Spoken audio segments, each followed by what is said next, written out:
What's up, y'all? It's your girl Kenya Love here with a quick video. I'm getting ready to wind down for the day, and I wanted to go ahead and get this in because you know I'm building my channel. If you haven't done so already, please like and subscribe. Thank you. But I wanted to get on here to discuss Nicki Minaj, and the reason I'm discussing Nicki Minaj is not anything that's going on with Cardi or anything like that.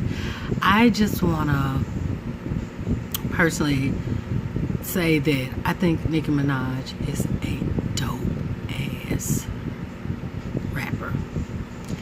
I have been a fan of Nicki Minaj for a while. I'm talking about, I discovered her, the first verse I want to say I heard was the My Chick Bad, when she was on there, and she no Hello Good Morning with Puff Daddy, she ripped it. And when she did My Chick Bad, I listened to the lyrics, and when she said, they said the mental asylum looking for me, and I was like, cause her shoe game was crazy, y'all. It just blew my mind. So after that, you could not tell me nothing about Nicki Minaj. So I just wanted to get on here and just kind of go over why I'm a fan of Nicki Minaj. Now, I'm different. I'm a fan of Cardi B too, but I've been a fan of Nicki Minaj longer. So I just kind of want to, I don't think she understands what she has done and what she's contributed. And the reason why I say she don't understand it is because when you have achieved so much and have gotten to a certain level, nothing should bother you. Like, you have broken records. You are the reason that, you know, a lot of people brand themselves. You started that. You know, I think about all the people who came out. She came out with the fragrance. I had that before you barbs come for me. Don't play with me. I've owned every Nicki Minaj fragrance that she's came out with. Everything Nicki Minaj I've had. I even went to Kmart and got those cheap ass clothes that just because her name was on them. I've had the MAC lipstick. I've had the Pink Friday. It was the Pink Friday color. So I've did over more than enough to support her. I download everything she puts out, whether it's a mixtape, whether it's a single, whether it's a song. When Chun-Li and Barbie Teens came out, I was not a fan of either one right off the bat because I like another kind of Nicki. So, but I downloaded it and I supported it because that's what you do with people. You're not gonna like everything people come out with, but you still support. So I wrote down just a few of my faves, and that's just because I don't think she realized how talented she is, and maybe she does and it's going to her head. But Nicki needs to realize, if your album isn't #1, that's because your so-called fans who are sending you out didn't go buy it. Your true fans bought it.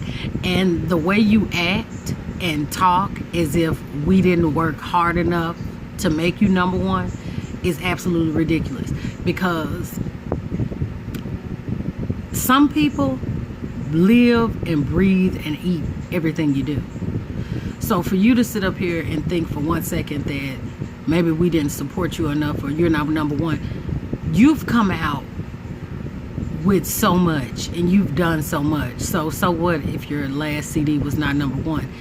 It was nice to me, and that should be the only thing that matters. If your fans loved it, then you should be satisfied, because in the end, we're the ones who's spending the money, not Travis Scott and not all these other people that you're calling out. We are spending the money, and the time that you spend answering these negative comments and commenting back to these people who do not care for you, you could spend that time liking 5 comments that are praising you, saying, go sis. I will never understand why y'all celebrities spend so much time trying to prove something to a troll when you could spend that time upping your fans and appreciating your fans, because that's what we waiting on. Imagine how many people's face would light up if they looked in the comments and saw Nicki Minaj like their comments. But you arguing with people who don't even know your goddamn discography. You should be arguing with somebody who can tell you at least 3 songs off Pink Friday. That should be the basis of the argument. First of all, how many songs do you know off Pink Friday? And I bring up Pink Friday because that was your first CD. If they can't name at least 3 songs, get out of here. Why are you arguing with them? The time that you're arguing with them and trying to prove them wrong and let them know sis this and sis that, you could be liking comments from your real fans and making their day. Catch that tea. Okay, so I'm gonna start off with the CDs. Her first CD was Pink Friday. My favorite 2 songs on there, and I just picked 2. That was very hard for me. I just picked the top 2 because I didn't want to make this seem like I was kissing her ass. So the first one was Did It On Them and Roman's Revenge. Okay, why is Did It On Them over Roman's Revenge? I picked Roman's Revenge because it's very hard to go on a track with Eminem and not be forgotten. It is very hard to do a song with Eminem and not be forgotten. Do not play with me. Big Sean has a song with Eminem called No Favors, and I swear if he didn't say making money, they ain't gotta make it, I wouldn't know Big Sean's on there. So Did It On Them was my anthem when it came out. I bumped that song so much. I just thought that was such a F you to the haters, and I felt it, and I feel like that Nicki is not present today. I think that was some of her best work. I did not have to skip through any of the songs on Pink Friday. That's how I knew it was bomb. Okay, the next CD we have is the Re-Up. That was the remix, another version of Pink Friday. Okay, so from there, Freedom, and I endorse these strippers. Freedom because we got to see a different side of Nicki. It was a political side. It was I feel like I got to know her in that song, and I think that's what she wanted. So I don't know. That may have been what she wanted, but I feel like I got to know her in that song. So I enjoyed it a lot. I endorse these strippers. That's just a petty ratchet song that I think she was just so cute on. I feel like that was like a cute song for girls. So, and that's what I like about Nicki Minaj. She makes music for women, for her bitches, you know, and I like that. Thank you. Okay, so on Reloaded, the Reloaded was my favorite CD, Nicki. Reloaded was my absolute favorite CD. I'm serious. I just thought everything on there was dope. I thought lyrically you assassinated everyone in the game. Like you had nothing else to prove after, well, you really didn't have nothing else to prove after Did It On Them. I'm gonna be honest, but I digress. Okay, so my favorite 2 songs on there are Come On a Cone, because I love her references to ice, because I know she has big jewelry, so I like jewelry. I don't wear it in the videos you see, but I love jewelry, and I just thought when she did that just was like her lyricalness on there. I think the best part of the song is when she sang Put My Dick in Your Face, and how she sang it. That just took me to another place. Nicki Minaj really just was like, okay, all right, well, I'll be buying everything that you breathe from now on.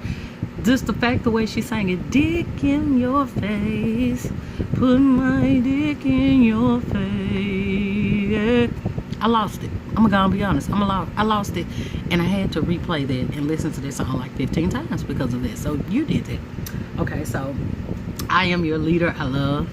I feel like her lyrical content on there is sick. I feel like, once again, she was on the track with 2 men and held her own. But it's just the stuff she was saying, you know. I don't know. I love it. Okay. So, on the Pink print, my favorite 2 songs were Only. And that's just because I felt like she needed to say that. Because a lot of people swear up and down she slept with Wayne and Drake and all of that. And I knew that she didn't, but I'm glad she went on ahead and said it. And then she said it in a lyrical, tight ass way. And then the rest of the song is 2 men giving her props. So I love that. Okay, so off of Queen, my favorite 2 songs are Hard White and Barbie Dreams. These 2 songs remind me of the Pink Friday Nicki, the gutter, come get your ass, ain't nobody writing my rhymes cause I'm lyrical and shit, like Nicki. Those are the 2 songs on there that I picked that I cannot stop playing. I cannot stop playing Hard White, and I cannot stop playing Barbie Dreams. I feel like I need to hear those at least once or twice a day to get through the day. So now Nicki Minaj is just not, she don't just make albums, she do features, and her features are what just lets me know that I will always be a fan of hers. Like I will always be a fan of her. So the first feature I have is her feature on Monster. When I say she came through, also a track with all men, standout female, and she held her own, and you knew she was there, and women were waiting on it. When she said pink wig, thick ass, give 'em whiplash, I damn near lost it. Okay, so then she did the Why You Mad. I like that because she did the chorus, and I'm gonna be honest, I'm petty. She was petty on there, so I was being petty. So that's one of my favorite verses that she dropped, was on Why You Mad. The third one would be Sierra, I'm Out, and it's just because I was not expecting her to be on that song, and she fucking killed it twice. She came in twice and killed it, and she was herself. Most people try to dumb themselves down. She was herself on Sierra, I'm Out, and shit, I thought it was cute.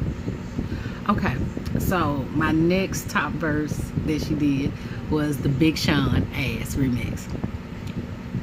You didn't even care about Big Sean Ass until Nicki Minaj came on there and said she was gonna bust it open in the islands of Waikiki and held it.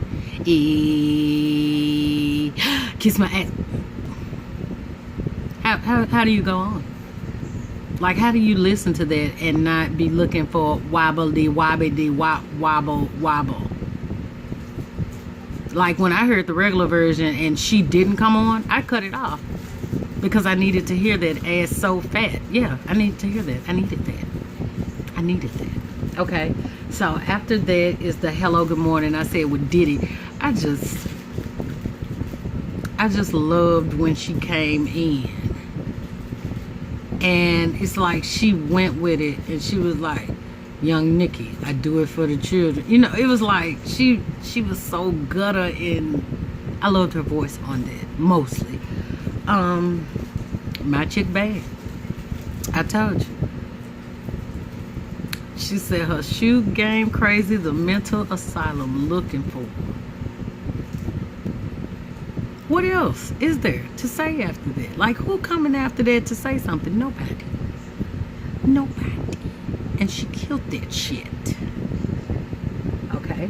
So, and my last one, I don't know why I like this verse, but my nigga remix, where she came through, it was just like, she was so Brooklyn on there. You know what I'm saying? Even though she was a female, she just held her own with those dudes. So that the my nigga remix is something serious to me. I'm like, y'all see, I'm just like, bitches.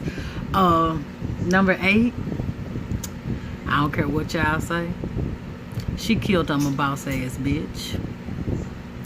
She killed that beat. I did not like the original version, but I listened to hers. So take it how you want to take it. I don't give a. Then she came through, number 8. Then she came through totally different and hit us with the Jason Derulo Swallow. I did not know she was on that song when I first heard that song, and I lost it. She gave that song such a swag, a vibe.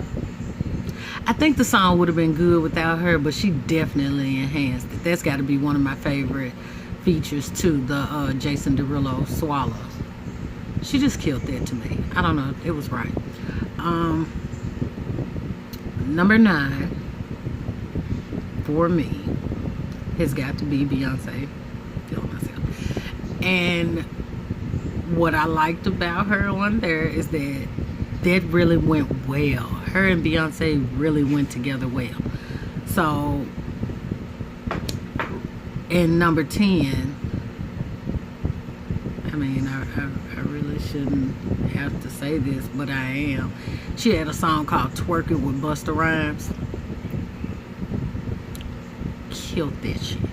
It had a Jamaican vibe and a Jamaican beat, and she killed it, and she whined it in the song. Now I could have named so that's my top 10 features for her. So I could have named so many more songs, because she did have a whole lot of hits, and she had a whole lot of features, but those were just my top. Like I loved her feature with Wale, Clappers to the Front. She killed that. I love Freaks, but with French Montana, but those are my top 10. So I say this to say this, Nicki, what do you have to prove at this point? Like, who do you owe? If your mother hasn't said anything, or your father, then you don't owe anyone anything. You don't have to prove nothing else to these folks. So please stop getting on the radio and smearing everybody, because it's really taking away from your music. I don't think you understand. It's taking away from your music, and your real fans are tired of it, because we want to hear you doing music. We don't want to hear you ranting and complaining about what ain't did, what ain't done right. You ain't missed no meals. Your ass sure haven't. So, like, we don't want to hear nothing else about what nobody else is doing. If somebody else is paying somebody to play their record, then all right. Because you don't have to pay to get your record played. Maybe not anymore. But you don't have to pay, so why do you care? Like, this exposing stuff that you're doing, I really think you're taking away from your real fans. Because your real fans would really like to hear from you, would really like you to read their comments, and they shouldn't have to say nothing nasty just to get a reaction. So that's all I had to say about that. I just wanted to give my little ode to Nicki Minaj, and just send a message that if you love your fans, cut this foolery out and show us, and focus on the music and the tours and things like that. You don't have anything else to prove. I don't know why you think you have something to prove to anyone. You don't. You have made more money than any female rapper out there. You are multicultural. You're in different countries with billboards. Girl, bye. Girl, bye. Your bag is past secure. So now you just clowning people, and for what? These people who are you are clowning shouldn't be worthy of your time. Your fans should be the only ones worthy of your time. That's my piece. Peace.